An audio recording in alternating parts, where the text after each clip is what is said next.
तो मैं आज की पीसी में देश भर के जो लोग रामलीला में भाग लेते हैं उनको बोलना चाहता हूं, जिस दिन से आपका रोल शुरू होगा, जितने दिन तक होगा, आप उस चरित्र की मर्यादा का पालन जरूर करें। हम दूसरे मुद्दे पे आते हैं कि अभी कहा हमारे अर्जुन भैया ने कि ये सांसद होते हुए भी रामलीला करते, ये लाइन सही नहीं है। मैं सांसद होते हुए रामलीला में जाता हूं ऐसा नहीं है, बल्कि मैं रामलीला में जाता था इसलिए सांसद बन गया हूं, ये बात। हम तो रामलीला में तब से जाते थे जब हम 11 साल के थे। तब अपने गांव के विजय मिश्र थे, उनसे जुगाड़ लगाए थे कि भैया एना पर हम लोग के गुरु दे दिया। तो कई बार वो हमसे कभी साइकिल से हमको भेज देते थे मुर्दा शंख लाने के लिए। मुर्दा शंख जानते हैं, जो बड़े मेकअप नहीं होते हैं तो गांव में ना मुर्दा शंख आता है, इसे लपेटने से पूरा स्किन का रंग बदल जाता है और उतना ही में लगता है हमें रोल में आ गए। उसी के ऊपर टीका लगेगा, उसके ऊपर बिंदी सीता जी जो बने तो बिंदी लगाई जाएगी। और चूंकि हम तो तब से रामलीला कर रहे हैं जब हम लोग वो पेट्रोमिक्स पे करते थे रामलीला। एक जलती थी लाइट, आप लोग को याद होगा वो गैस वाली लाइट, तो उसमें मिंटल होता था, उसमें अंदर जो जलते हैं उसको मिंटल बोलते हैं। और कभी कभी तो ऐसा भी हुआ है कि शाम को 7 बजे से रामलीला है और 5:30 बजे जलाने में मिंटल में फूट गया, एक ही था। तो भाग के फिर 9 किलोमीटर दूर साइकिल से हम ही जाते थे, तो उसके कारण हमको रामलीला में रोल मिला। अब रोल मिल गया, 1500 लोग रामलीला देखने आते थे, तो उसी में देखा गया कि तो अच्छा एक्टिंग करता है। उसी में हमको गाना भी पड़ता था कई बार। कई कैरेक्टर ऐसे होते हैं जो गाते भी हैं, तो वहां तो प्लेबैक म्यूजिक, आज तो प्लेबैक भी होता है, प्रवेश वगैरह प्लेबैक लगा देते हैं। तो रामलीला इसलिए बहुत महत्वपूर्ण है, इसको इस भाव से हम समझ सकते हैं कि हम सांसदों के रामलीला में नहीं जाते सर, हम तो रामलीला से संसद में आए हैं और इसका हमें गर्व है। इसलिए मैं चाहता हूं कि रामलीलाओं का प्रचार प्रसार हो। और हम क्या चाह रहे हैं? तो शिव जी ने चाहा था, भगवान शंकर ने साक्षात चाहा कि राम की कथा, राम की लीला गांव गांव जन जन तक पहुंचे। और इसका डेट भी निश्चित है कि किस दिन शिव जी ने चाहा था। भगवान शंकर ने जिस दिन 1574 में तुलसीदास जी को सपने में आए कि तुलसीदास उठो और राम की कथा स्थानीय भाषा में लिखो, उसको हम क्या मानेंगे? हो सकता है हम लोग यहाँ प्रेस कॉन्फ्रेंस में बैठे बड़े बड़े विद्वान भी, उनको पता नहीं है कि जब हम गाते हैं मंगल भवनय मंगलहारी द्रवहु सुदशरथ यजिर बिहारी, तो ये पंक्तियां लिखी कब गई? प्रविशि नगर की जय सब काजा, हृदय राखी कौशलपुर राजा।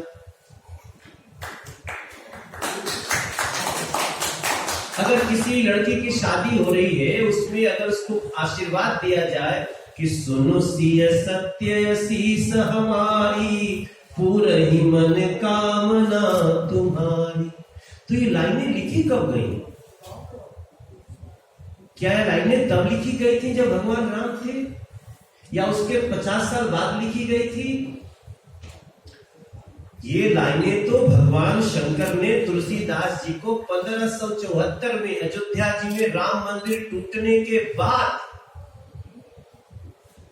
1526 में पानीपत की लड़ाई हुई, बाबर यहाँ शासक बना, 1544 में मंदिर तोड़ दिया गया और 1574 में भगवान शिव तुलसीदास को सपने में आते हैं कि तुलसीदास संस्कृत के विद्वान हो, संस्कृत में नहीं, स्थानीय भाषा में राम की कथा लिखो ताकि जन जन में जा सके।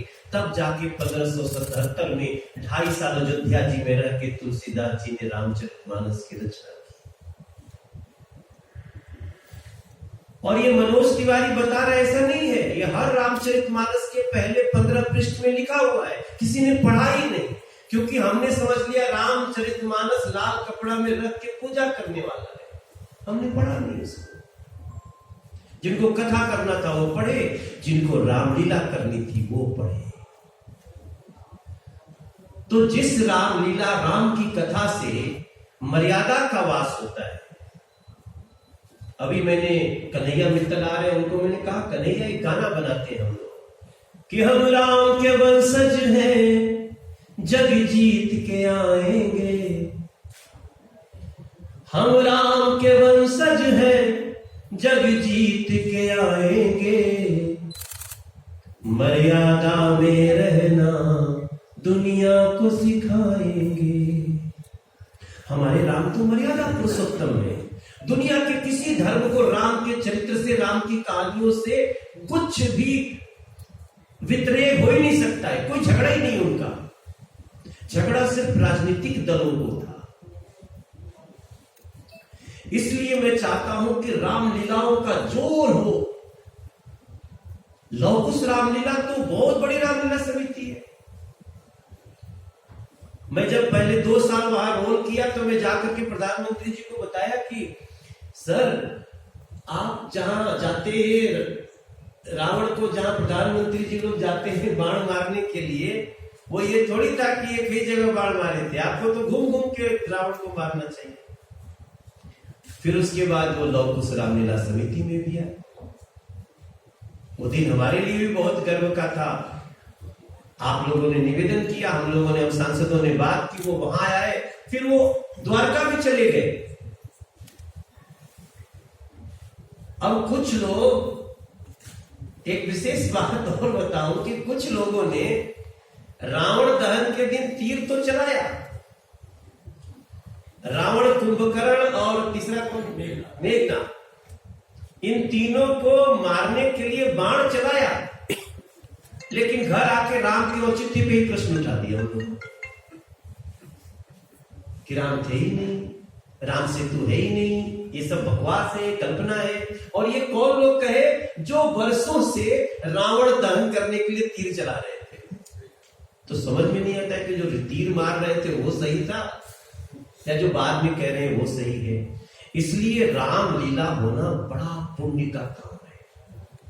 और लौकुश रामलीला समिति के आप सभी का बहुत बड़ा उद्योग होगा, लेकिन ये जो राम के प्रचार का आपने अभ्यास शुरू किया है, ये आपको जीवन में सफलता के साथ साथ सुफलता भी देगा। आपकी सफलता सुफल होती जाएगी, ऐसा मेरा विश्वास है। मीडिया के हमारे भाई बहन, उनसे निवेदन करूंगा कि रामलीलाओं के महत्व को समझा जाए और उस पे थोड़ी आप लोग तो जब चाहते हैं घटनाएं, उस पे हम लोग आजकल तो सबसे ज्यादा तो मैं देख रहा हूं जो वेब न्यूज चैनल्स चल रहे हैं, आप जो बनाते हैं उनके लिए दौड़ने लगती है, वायरल हो जाती है। तो हमको आपको भी इसको आगे बढ़ाना चाहिए। रामलीला को मैंने प्रवेश को इसलिए आपके सामने किया कि जैसे मैं अभी केवट का रोल कर रहा हूं इस रामलीला में, मैं केवट हूं, मेरी फोटो भी लगी है और ये फोटो भी वही है जो एक बार यहां किया था। लेकिन मूलतः भी तो हम लोग अपने जीवन में सांसद के रूप में केवट का ही रोल कर रहे हैं आजकल।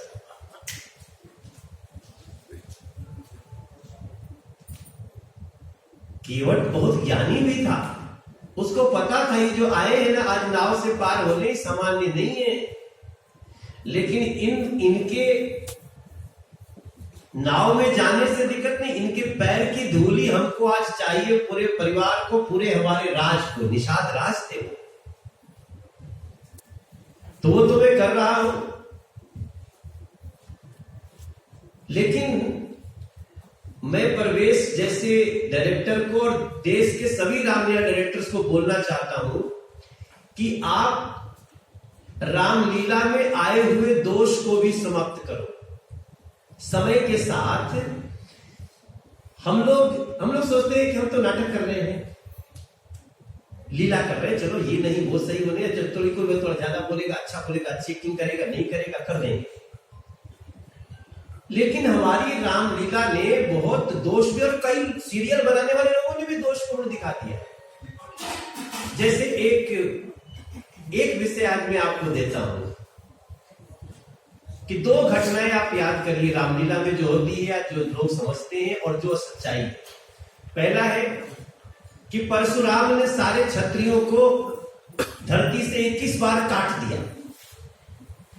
अब इसके चलते पता चलता क्षत्रिय और ब्राह्मण भी आपस में कहीं कहीं भिड़े रहते हैं। जबकि सच्चाई क्या है कि जनक जी के घर में धनुष रखा हुआ है, धनुष को टूटने से परशुराम चिंतित हुए, और जनक जी भी क्षत्रिय है, तो क्षत्रिय के घर में परशुराम जी ने कैसे धनुष को सुरक्षित रख के छोड़ दिया था जब सारे क्षत्रियों को मार देते थे। जब थोड़ी देर बाद विश्वामित्र जी कहते हैं कि परशुराम, हे महात्मा, ये राम लक्ष्मण है, इनको आशीर्वाद दे दो। बोले कौन है राम लक्ष्मण? बोलते दशरथ के पुत्र है। बोलते दशरथ के पुत्र है। तो भी गुस्से में भी परशुराम ने कहा कि आयुष्मान भव। तो तुम जानते ही होंगे ना कि दशरथ जी भी क्षत्रिय हैं, तो उनके लड़कों को आशीर्वाद क्यों दे रहे हैं? क्या हम इसका शोधन नहीं कर सकते? कुछ लोगों ने ये चला दिया दुनिया में। उन्होंने दोषी को, उन्होंने ये भी कहा है राम से, सुनो राम जय शिव धनु तोरा, सहस बाहु समसो रिपुमोरा, सो बिलगाओ बिहाई समाजा, न तुम्हारा जय नहीं सब राजा। जो धनुष तोड़ा है उसको यहां से अलग करो, ऑप्शन देते हैं, क्योंकि राजा तो सब क्षत्रिय थे, देश भर के राजा धनुष तोड़ने आए थे, सब क्षत्रिय थे। बोलते हैं कि यही शिव धनु तोड़ा, सो बिलगाओ बिहाई समाजा, उसको यहां से अलग करो, नहीं तो सबको मारूंगा। इसका मतलब तो बड़े सभ्यता वाली बात, दोषी को ढूंढ रहे हैं। जैसे आजकल कुछ लोग जेल में हैं तो दोषी ढूंढे जा रहे हैं ना। दिल्ली में बहुत सारे केस हैं, तो पहले से कहने लगते हैं कि अब ये फलाना जेल में जाएगा। अरे तुमको कैसे पता यही दोषी है? बड़े बड़े पदों पे रहने वाले लोग इंक्वायरी होते ही शुरू हो जाते हैं, ये जेल जाएगा। अरे भाई तुम नहीं बताओगे, जांच बताएगी कौन जेल जाएगा। तो परशुराम दोषी को ढूंढ रहे हैं और उनको कह दिया कि क्षत्रियों को मारो।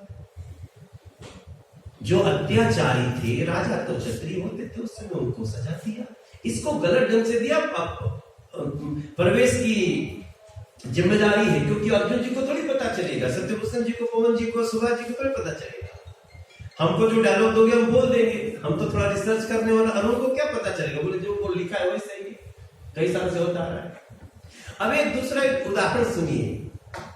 जब जब रामलीला होती है, राम और लक्ष्मण से तलवार से शूर्पणखा की नाक काटी जाती है। देखा आपने ना? अरे भाई उसकी नाक कटी थी, नाक कटी मतलब उसकी बेइज्जती हुई थी। रावण की बहन ने राम लक्ष्मण को प्रणय निवेदन किया, उनसे विवाह की इच्छा जताई और उन्होंने इनकार कर दिया, तो नाक कट गई उसकी। हम तो ये भी कहते हैं ना कि हमारी तो नाक कट गई, हो सकता है मेरी लीला अच्छी ना हो तो मेरी नाक कट जाएगी। लेकिन रामलीला में क्या होने लगा, सीरियलों में तलवार से नाक काट रहे। ये दोष है। हमारा विद्वान देश है, हमारे यहाँ भाव है। हमारे यहाँ तो गांव में भी एक आदमी का बैल चोरी हो गया था और मैं गांव गया था, बैठक हो रही थी, तो एकदम गांव का एक जो आदमी खेत जोतता है वो आके कहा कि मनोज बाबू बैलर के नकिए काट ले लो सब। तो I was trying to understand क्या बोला इसने। मैंने सोचा कि नाक तो नहीं कट गई। बोले नहीं नहीं, जो बैलों में सबसे बेस्ट था ना उसी को ले गया चुरा के। तो ये दोष को हम खत्म कर सकते, हम नहीं करेंगे तो कौन करेगा? आज बहुत सारे फैक्ट फैक्ट चेक आप लोग करते हैं ना, वेब चैनल के लोग बड़े बड़े चैनल दिखाते हैं, उसका फैक्ट चेक एक वेब न्यूज कर देता है, वही चलता है, तो देश मान लेता है, दर्शक मानते हैं। तो हम उसको भी ठीक करने के लिए आगे बढ़ रहे हैं। इसलिए परवेश जैसे डायरेक्टर्स को हम परिचय करा रहे हैं कि गलती हम नहीं करते, अगर रामलीला में गलती हो रही है तो परवेश जैसे डायरेक्टर उसके आगे बढ़ेंगे। तो ये भी हम प्रार्थना करेंगे। और ऐसे उदाहरण से कई चीज आप देख सकते हैं। अब कई लोग कहेंगे यहाँ तो लिखा है रामचरितमानस में, रामचरितमानस लिखी गई 1576 में, और छपी कब है? जब न तुलसीदास जी थे। गीता प्रेस बनी तो लगभग 200 साल बाद वो पुस्तक का पन्ना पन्ना ढूंढ करके रामचरितमानस छपती है। क्या इतने समय में कोई साजिश नहीं कर सकता था किसी पन्ने? हम गाना गाते हैं, कई बार मंच पे गाते रहते हैं, तो हंसी मजाक के लिए हम कहते हैं कि मंगल भवन मंगलहारी आशीर्वाद दे रहे मनोज तिवारी। तो इसका मतलब थोड़ी दूसरा का लाइन भी तुलसी भवन ने लिखा था। ऐसी साजिशें हुई है, और मैं चाहता हूं कि रामलीला समितियां ऐसा शोध करें, क्योंकि हमारे राम मर्यादा पुरुषोत्तम है, वो मर्यादा का हनन कर ही नहीं सकते। तो तलवार से किसी महिला के नाक काटने की क्या जरूरत हो सकती है? उसका शादी का निवेदन ठुकरा दिया रावण की बहन का, इतनी कम बेइज्जती है। आप सब हमारी रामलीला को अच्छे से प्रमोट करने में मदद करिए, और मैं अपने साथ साथ सबकी रामलीलाओं को, हम लोग चाहेंगे जितनी रामलीला हो, मैं अयोध्या जी की रामलीला में भी सम्मिलित हूं, लेकिन लौकुश रामलीला हमारे गांव के बाद की पहली रामलीला है, उसको मैं जीवन भर चाहता हूं कि वो आगे बढ़ती रहे। और इन्हीं सब लोगों के साथ कोई सवाल होगा तो स्वागत। आप हाथ उठाओ, एनी क्वेश्चन प्लीज। आप बढ़ाते रहें। मनोज जी, मैं हिंदमत मैगजीन से हूँ। मेरा सवाल है, आप तो रामायण के मर्मज्ञ इनसे लगे, तो रावण से आपने कुछ सीखा? बहुत कुछ सीखा। सबसे बड़ा तो यही सीखा कि रावण ने ज्ञानी होते हुए भी शास्त्र की उस पंक्ति को नहीं समझा कि मातृवत परदारेषु परद्रव्येषु लोष्टवत्, दूसरे की स्त्रियों को माता की तरह समझो, मातृवत परदारेषु। ये रावण से पहले भी शास्त्र कह चुका है, लेकिन फिर भी रावण ने नहीं समझा और सीता माता का हरण कर लिया। तो निश्चित रूप से रावण के अहंकार से, रावण के परनारी अपहरण से,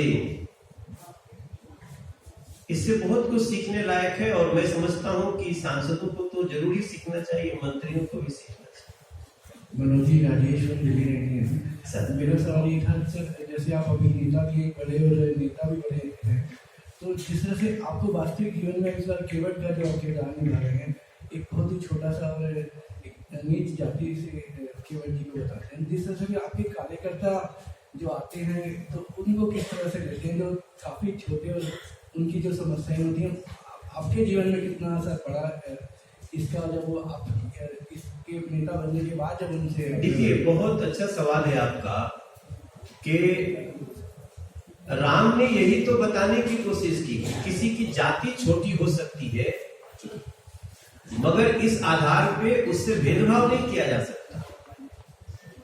तो उन्होंने केवट को मित्र बना दिया। पूरे रामायण में उन्होंने मित्र दो ही व्यक्ति को बनाया है, एक केवट को और एक सुग्रीव को। उसके बाद उन्होंने तो इसमें हम लोगों को, और एक और देखिए, अगर जिस बात की छोटे जाति के लोगों को कैसे उन्होंने सम्मान दिया। शबरी के आश्रम में जब राम पहुंचे हैं तो शबरी ने कहा था कि राम, अगर रावण को नहीं मरना होता तो हमको तुम्हारे दर्शन कहां से होते।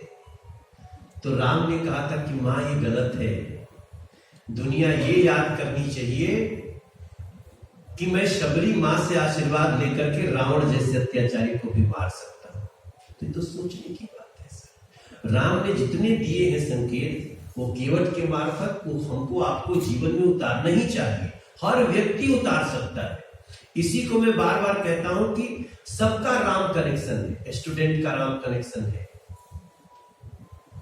राजा का राम कनेक्शन है, माता का राम कनेक्शन है, पत्नी का राम कनेक्शन है, भाई का राम कनेक्शन है। प्रातः काल उठ के रघुनाथा, माता पिता गुरु नावही माता, स्टूडेंट कनेक्शन है ना। तो उसको हम लोग कितना उतार सकते हैं, मैं सच में अपने रोल से उतारने की कोशिश करता हूँ। मनोज जी, मैं राहुल जैन नमोकार चैनल से। जी राम जी मनोज जी, मेरा आपसे सवाल है, जैसे आपने बहुत ही अच्छी बात कही है कि सभी अपने अपने पर्सपेक्टिव से चीजों को दिखाते हैं, और जो कि मुझे लगता है कि धर्म के अगर अनुरूप देखा जाए तो ये चीज कहीं ना कहीं बहुत गलत जाती है आज की डेट में। जैसे हम रामानंद सागर जी की रामायण की बात करें तो उसके बाद टेक्नोलॉजी भी इतनी अपग्रेड हो गई, लिखने वाले भी अच्छे आ गए, लेकिन उसके बाद भी वो बॉडी बिल्डर दिखाते हैं या उस तरह के इमोशंस को क्रिएट नहीं कर पाते लोगों के बीच में, गलत मैसेज जाता है। जैसे अभी आपने नाक कटने का बताया, ऐसे बहुत सारे और भी बहुत गलत गलत चीजें आज की डेट में देखने को मिलती हैं फिल्मों और सीरियल के माध्यम से। क्या आपको लगता है इस पर एक कानूनी रोक होनी चाहिए, संविधान बनना चाहिए जिस पर अगर कोई धर्म के खिलाफ कुछ ऐसी चीज दिखाता है जिसमें लोगों में गलत मैसेज आता है तो उन पर सख्त कार्रवाई होनी चाहिए? देखिए, कई अंधविश्वास है जिसपे कानूनी नियंत्रण रखा गया है, लाया गया है। बाल विवाह, सती प्रथा, ये सब अंधविश्वासी थे, कुरीतियां थी। तो मुझे लगता है हम लोगों ने बात करना शुरू किया है, और ये निश्चित रूप से कुछ समय में लोग संस्कृति में लाते हैं। रामलीला को हम बार बार आगाह कर रहे हैं कि ऐसी छोटी छोटी जो मिसकंसेप्शन है उसको दूर करें, और समय आने पे कानून भी बन जाए। खासकर लव कुश प्रकरण पर लव कुश, देखिए लव कुश तो बहुत सक्षम रामलीला समिति है ना, तो यहाँ से शुरुआत होगी। अरुण जी, मैं एक सवाल आपसे पूछना चाहूंगा कि आज की डेट में जैसे आप यूथ आइकन है, और आज की डेट में देखा जा रहा है कि हम पश्चिमी सभ्यता को बहुत ज्यादा अपनाते जा रहे हैं, लेकिन जब आप रामलीला से जुड़े या आपने जैसे राम का कैरेक्टर प्ले किया तो आपके जीवन में कितना परिवर्तन आया, और आपको क्या लगता है कि हमें किस दिशा में जाना चाहिए? आप यूथ को क्या संदेश देना चाहिए? देखिए, मैं सबसे पहले तो ये संदेश जो है यूथ को नहीं, यूथ के माता पिताओं को देना चाहूंगा। आजकल क्या हो गया है कि हम लोग जब अपने बच्चों को बताते हैं रामायण के बारे में, आजकल के 11, 12, 13 साल के बच्चे वो बच्चे नहीं हैं जो हम हुआ करते थे। आजकल के बच्चे वो करते हैं जो आज की 35 साल का बच्चा नहीं कर सकता। तो ये जो आपने प्रश्न पूछा है कि आप उनको क्या संदेश देना चाहते हैं, तो मैं ये बताना चाहता हूँ कि आज की डेट में बड़े बड़े बिजनेस इंस्टीट्यूट्स में रामायण के पार्ट पढ़ाए जाते हैं, रामायण के लेसन पढ़ाए जाते हैं उनके तरीके से। बड़े बड़े लीडरशिप क्वालिटीज हैं जो रामायण सिखाती है उनको, लेकिन हम अपने बच्चों को जब हम आज के बच्चों को बताते हैं कि भाई आपने रामायण से क्या सीखा, तो हम बोलते हैं कि हमने रामायण से सीखा अधर्म पर धर्म की जय, असत्य पर सत्य की जय। रावण का अंत का कारण लोग बोलते हैं कि सीता थी, माता सीता नहीं थी। रावण के अंत का कारण था उसका अहंकार। तो अगर हम अपने बच्चों को बिजनेस के हिसाब से बताएंगे या जो भी आपकी भाषा है उनको नए तरीके से समझाएंगे तो उनकी क्यूरियोसिटी और ज्यादा डेवलप होगी। Thank you. मनोज सर, आपसे मेरा सवाल है लक्ष्मी, मैं लक्ष्मी साधना चैनल से। राम भी मर्यादा पुरुषोत्तम और रावण भी बहुत ज्यादा ज्ञानी थे, और उनको भी पता था, वो भी माता सीता को किसी गलत निगाह से नहीं देखे, लेकिन फिर भी उनको घर से बेघर होना पड़ा। इस पर क्या कहेंगे? देखो, अभी कहा ना अरुण जी ने कि रावण को तो उसके अहंकार ने लिया। इसमें तो कोई दो राय नहीं कि उन्होंने जितने पाप किए हैं, नारी अपहरण, हरण, उसको इस देश में आज हर कोई एक बहुत ही घृणित देखता है, लेकिन ये भी तो याद रखिए अपने भाई को कैसे बेइज्जत करके मार के भगाया। ये तो देखिए कितने लोगों का क्यों अधिकारों का उसने हनन कर लिया। तो रावण की तो कई कहानियां हैं। अब मेरा मानना है कि मैं अरुण मंडोला जी की बात से बिल्कुल सहमत हूं कि रावण के अहंकार ने उसका नाश किया, और आज बड़ी खुशी की बात है कि बड़े बड़े विद्वान आज इसकी राम की कहानियों का, अभी मैं देख रहा हूं कुमार विश्वास जी जो बहुत बड़े कवि के रूप में स्थापित हुए थे, आजकल वो राम से संबंधित इन्हीं कहानियों के लिए दुनिया सुन रही है उनको। मैं यहां से भी उनको बधाई देना चाहता हूं। तो निश्चित रूप से रावण के अहंकार, रावण के नारी के प्रति देखने की भावना, रावण के दूसरों को नीचा दिखाने का, ये सब कुछ जितना स्टडी होगा वो इंसान को इंसान बने रहने में मदद करेगा। सर मेरा सवाल था कि सीता घर से बेघर हो गई, राम ने, सीता जी जब आई वापस तो उनको घर से बेघर होना पड़ा। अब देखिए, ये भी आप जो प्रश्न कर रही हैं ना, ये भी शंका के दायरे में है।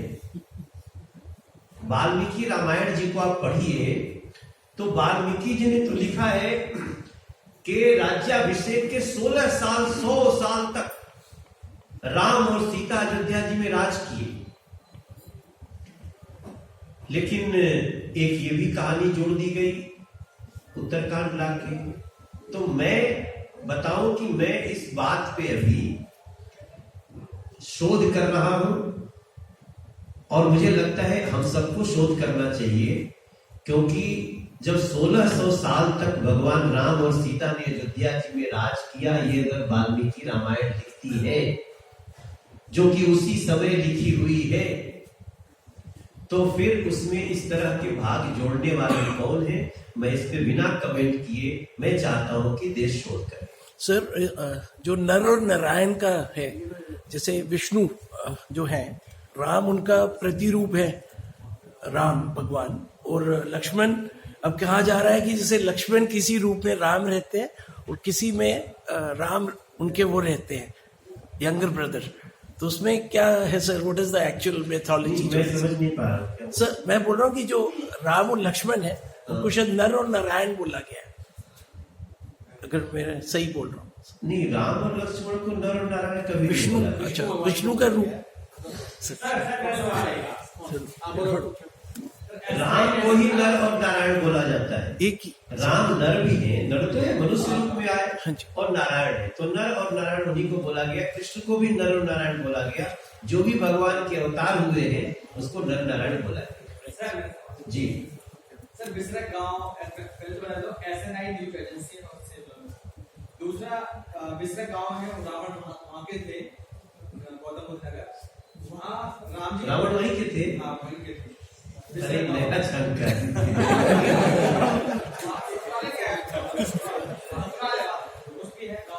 अच्छा, वहां पर राम जी की पूजा नहीं होती, वहां पर राम जी की पूजा होती है। करवाओ।